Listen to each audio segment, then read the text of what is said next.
Yeni bir videodan daha herkese merhaba, ben Sefa Kandemir. Yeni Volkswagen Taygo. Hali hazırda T-Roc gibi bir model varken nereden çıktı bu Taygo diyebilirsiniz. Yeni Volkswagen Taygo, yeni Polo ve T-Roc karışımı tamamen yeni bir SUV olarak, yani şehir odaklı bir crossover olarak yollardaki yerini almaya hazırlanıyor. Haydi şimdi gelin yeni Volkswagen Taygo'da bizi neler bekliyor? T-Roc yerine tercih edilir mi? Tüm bu soruların cevaplarını en anlaşılır şekilde öğrenmeye başlayalım. Videoya geçmeden önce bizi abone olmadan takip eden sevgili izleyicilerimize kanalımıza abone olmalarını, videoyu beğenmelerini ve sevdikleriyle paylaşmalarını hatırlatmak istiyorum. Şimdiden çok teşekkürler.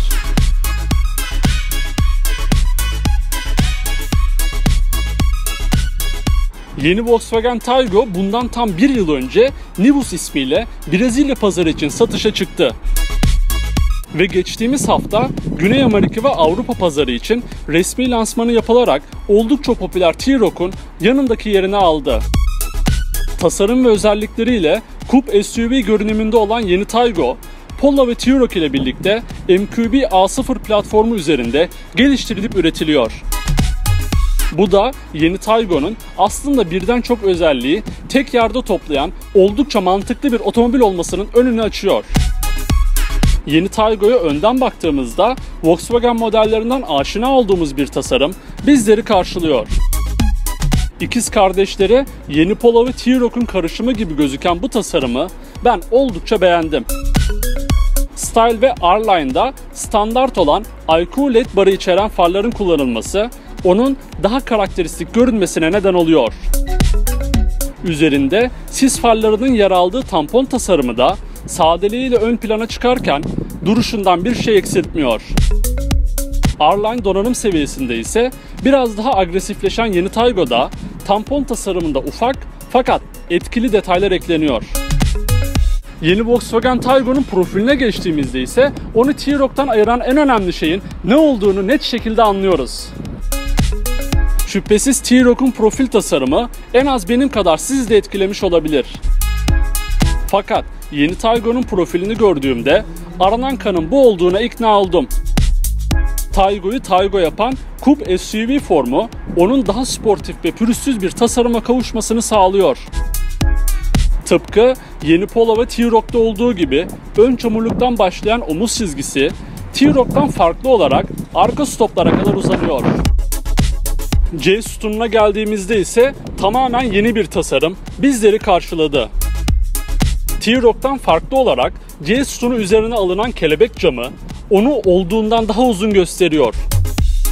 Gri renkteki plastik dodikler marşpiyerlere geldiğimizde alüminyum parçaları ile detaylandırılmış.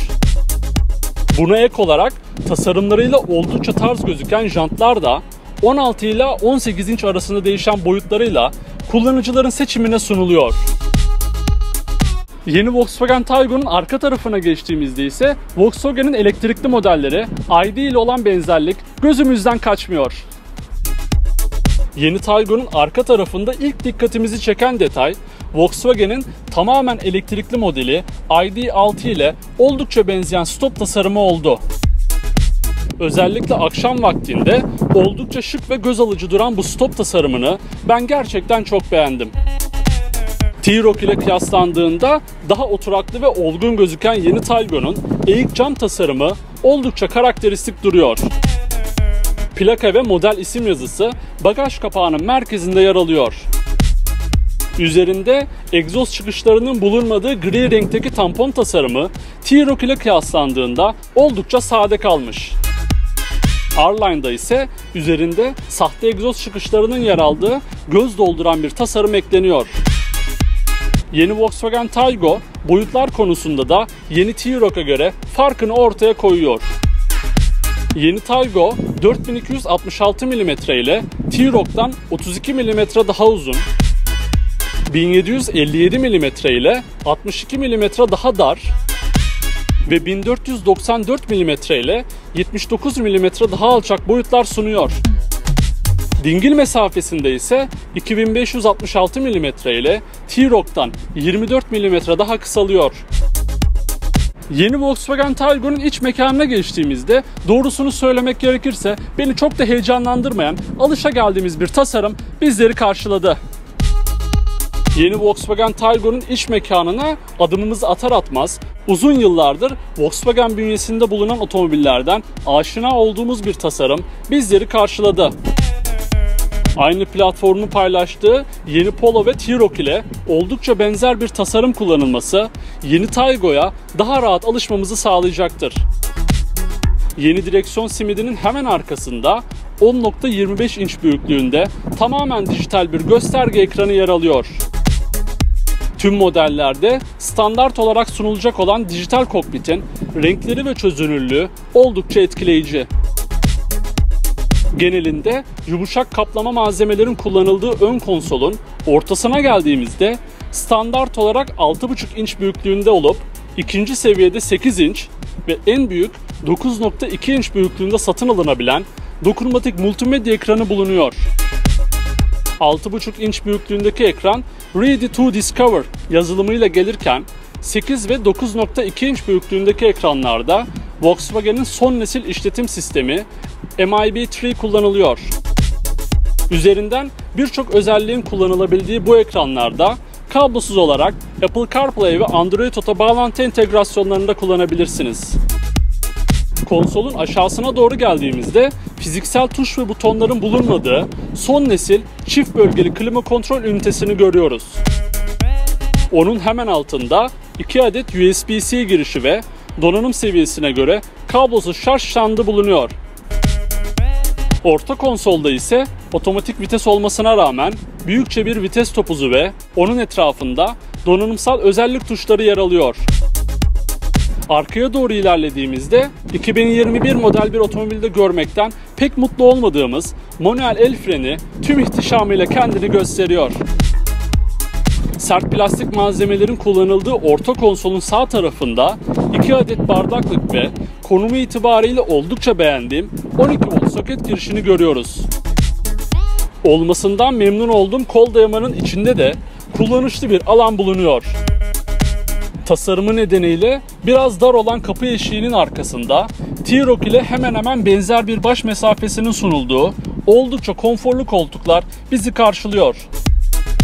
Yetişkin bireylerin rahatça seyahat edebileceği arka koltukların baş mesafesi 964 mm ile cam tavanlı T-Roc'tan 3 mm daha uzun. Arka yolcular için orta konsol üzerinde 2 adet USB-C girişine yer verilmiş. Fakat herhangi bir havalandırma menfezinin bulunmaması benden eksi puan alıyor. Yeni Volkswagen Taygo bagaj hacminde ise 438 litre ile T-Roc'tan 7 litre daha az hacim sunuyor. Yeni Taygo'nun tam anlamıyla şehir hayatına uyum sağlamasını sağlayan gelişmiş güvenlik ve sürücü yardımcı özellikleri neler? Buyurun öğrenelim. Yeni Volkswagen Taygo'da Volkswagen bünyesindeki otomobillerin tamamında kullanılan üstün güvenlik ve sürücü yardımcı özellikleri bulunuyor. Bu özelliklerin ilk sırasında yeni Taygo'nun hem göz alıcı görünmesini sağlayan hem de üstün görüş kalitesi sunan IQ Light LED Matrix farlar kullanımınıza sunuluyor.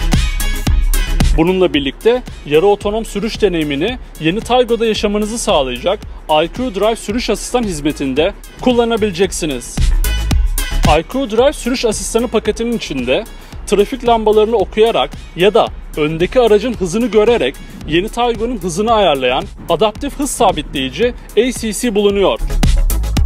Buna ek olarak yeni Taygo'da şerit takip asistanı standart olarak sunuluyor. Siz standart olarak sunulan bu özelliğin üstüne opsiyonel olan şerit yardımcı paketini de satın aldığınız takdirde bu iki sistem birleşiyor ve ön arka uyarı sistemiyle yaya ve bisikletli tanıma sistemleri otomatik olarak eklenmiş oluyor. Yine yeni Taygo'da standart olarak sunulan özelliklerden biri de otonom acil frenleme yardımcısı oluyor. Bu sistemle trafikte ilerlerken öndeki araca tehlikeli şekilde yaklaşırsanız önce sesli olarak uyarılacak, ardından otonom şekilde fren darbeleriyle yavaşlatılacaksınız. Bu özelliği ek olarak satın alacağınız şehir içi acil fren sistemi ile 5 ila 85 km/saat hızları arasında öndeki araca, yayaya ya da bisikletlere tehlikeli şekilde yaklaşmanız durumunda sert bir fren yaparak olası kazaların önüne geçilmiş olacak.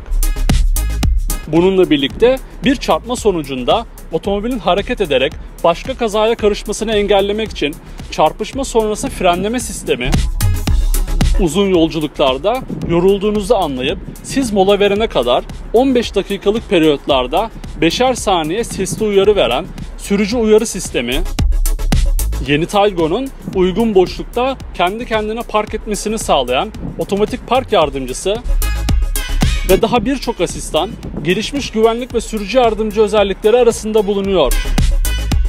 Şimdi de yeni Volkswagen Taygo'da bulunup düşük yakıt tüketimiyle ön plana çıkan yenilenmiş motor seçenekleri ve kombinasyonları neler? Buyurun bir göz atalım. Dizel motor seçeneğinin bulunmadığı yeni Taygo'da ikisi 3 silindirli, biri 4 silindirli olmak üzere 3 farklı motor kombinasyonu bulunuyor. Tamamının önden çeker olduğu bu motorların ilk sırasında 1.0 TSI 3 silindirli motor yer alıyor. 95 beygir güç, 175 Nm tork üreten bu motor, karma tüketimde 4.6 litre yakıt sarf ediyor. İkinci sırada ise 1.0 TSI 110 beygirlik motor bulunuyor. 200 Nm tork alınan bu motorun karma tüketim verisi ise 100 kilometrede 5.5 litre oluyor. En sonda bulunan en güçlü motor seçeneğinde ise 1.5 TSI 4 silindirli motor yer alıyor. 150 beygir güç, 250 Nm tork elde eden bu motorun 100 kilometredeki karma tüketim verisi ise 6.6 litre oluyor. Şanzıman tarafında çift kavrama otomatik vitesin kullanıldığı bu motorlar verimli olmalarıyla ön plana çıkıyor. Yeni Volkswagen Taygo'nun fiyat etiketinde ne yazacağı henüz kesinleşmiş değil. Fakat yeni T-Roc'un 22.000 Euro'dan başlayan fiyatını göz önüne aldığımızda hemen hemen aynı etiketin olacağını söyleyebiliriz. Yeni Volkswagen Taygo'nun tüm özellikleri bu şekildeydi. Ben yeni Volkswagen Taygo'yu kesinlikle tercih ederim. Peki siz yeni Volkswagen Taygo hakkında ne düşünüyorsunuz? Aklınıza takılan her şeyi ve yeni Taygo hakkındaki düşüncelerinizi yorumlar kısmında bizimle paylaşabilirsiniz. Ayrıca sonraki videolardan anında haberdar olabilmek için kanalımıza abone olmayı, videoyu beğenmeyi ve sevdiklerinizle paylaşmayı unutmayın. Bir sonraki videoda görüşmek üzere. Kendinize iyi bakın. Sağlıcakla kalın.